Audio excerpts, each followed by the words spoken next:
is the plane of the future. But Al Jazeera discovers a dark side to the Dreamliner. Our investigation finds Boeing altered its own quality standards. They're shortchanging the engineering process to meet a schedule. We uncover a whistleblower fired as he fought for safety.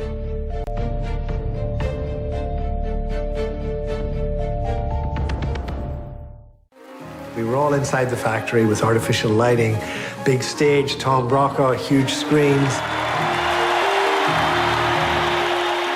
Then they opened the doors of this giant assembly bay, and in rolls this beautiful, beautiful aircraft. And there it is sitting in the sun, and we all stream outside and we all touch it. And none of us noticed. And I'm reassured by all the executives involved that it's going to fly within 2 months. 1, 2, 3. What I realized walking around it is that you could, look up in the wheel well and you could see daylight. We learned that the whole thing was a sham. Beautiful, isn't it? Absolutely beautiful. They roll out this fake airplane. I realized the doors were made of plywood. This plane that we were admiring was completely a shell inside. None of this would be possible, of course, without exceptional leadership. There's only 2 conclusions you can draw. You have executives there who are either lying, in which case they're clueless because they're going to get caught in 2 months, or you have a complete disconnect between the people who are working on the plane, the engineers, and the executives who are saying this. And so to each and every member of the 787 global team, I say thank you, congratulations, and keep up the great work. More than any other single event, it was the big lie, and it was a statement that the Boeing company is now all about the big lie.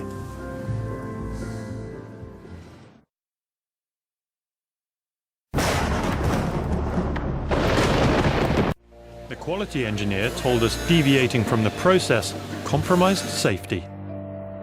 Alenia and Boeing said it did not. 6, 7, 8, 9, 10. So I brought the memo to the former president of Boeing's Engineers Union. So my name is Cynthia Cole, C-Y-N-T-H-I-A, last name C-O-L-E. Cynthia Cole spent 32 years at the company, but never on the Dreamliner program. So she had never seen this memo before.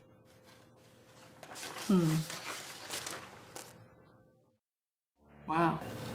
The program schedule may require deviation to the preferred process.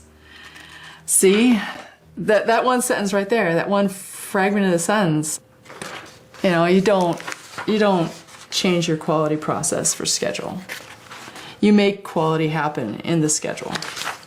They're shortchanging the engineering process to meet a schedule. And they're not even allowing quality control to do their job. And they're telling them this is how it's going to be.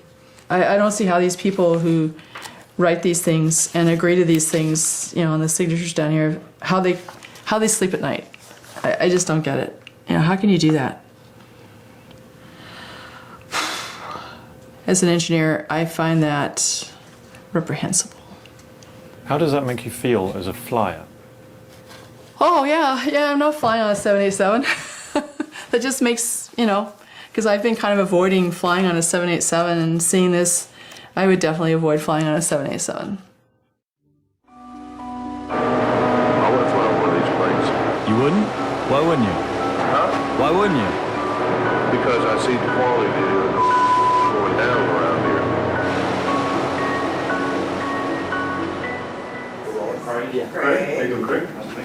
Hi, Mr. Loftus, Will Jordan. I'm sorry, Will? Will Jordan. Workers who fear to fly the plane they build. Quality process apparently loosened to speed up schedule. Workers fired after making safety allegations. We needed answers from Boeing. Right now, we're at a very exciting point in time. We have brought our production rates up to 10 airplanes a month, faster than any airplane in aviation history and to the highest level of any wide-body airplane in aviation history. There's a couple of documents I want to show you here. I showed him the documents suggesting Boeing had changed quality procedures and overruled inspectors to speed up production. Mr. Loftus was not manager of the 787 program in 2010 when the memos were written. Okay, I'm not familiar with this document. Former Boeing engineers have told us that these represent Boeing essentially putting schedule ahead of quality, shortchanging the engineering process to meet a schedule. Is that something you recognize? The number one focus that we have at Boeing is ensuring that the continued safe airworthiness of an airplane, the integrity of the airplane, and the quality of the airplane going out. We've also heard directly from workers inside your South Carolina plant. They paint a grim picture, really, of things there. They say the workforce isn't up to the job. I'm extremely confident in the quality of the workforce in Boeing, South Carolina. The Boeing workers at South Carolina don't share that confidence. Here's what some of them said. Guys, I'm going to just call up this Paul here for a second. Can you turn the camera off for a second? Why would we need to turn the camera off? What's the problem? And then Boeing's communications director stopped the interview. So who are these employees that you're speaking to in South Carolina that are making these points? Obviously I can't tell you who the employees are, but they are Boeing workers who assemble the planes that you build.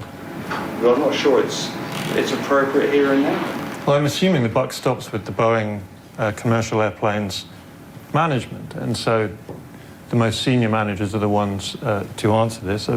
We're here with the head of the 787 program, and we have these things that you need to hear and you need to provide a response to. We have not had a chance to review this or craft a proper response. Larry, you're tired. Larry, would you like to step out for a second? Okay. But okay, thanks.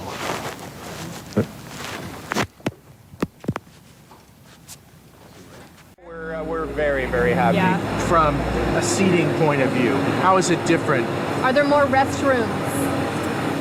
But is there another reality? One revealed by a burning battery, by the words of the workers who build the planes. We're not building them to fly, we're building them to sell, you know what I'm saying? By Boeing's apparent changes to its own quality protocol. Boeing says the 787 has no more problems than previous models. The FAA says there's never been a safer time to fly. The Dreamliner is the fastest selling plane in the world. One day we may all find ourselves on board. When we do, we will trust Boeing has put quality first. We will trust the regulators have been rigorous. Ultimately, we will trust the plane is safe.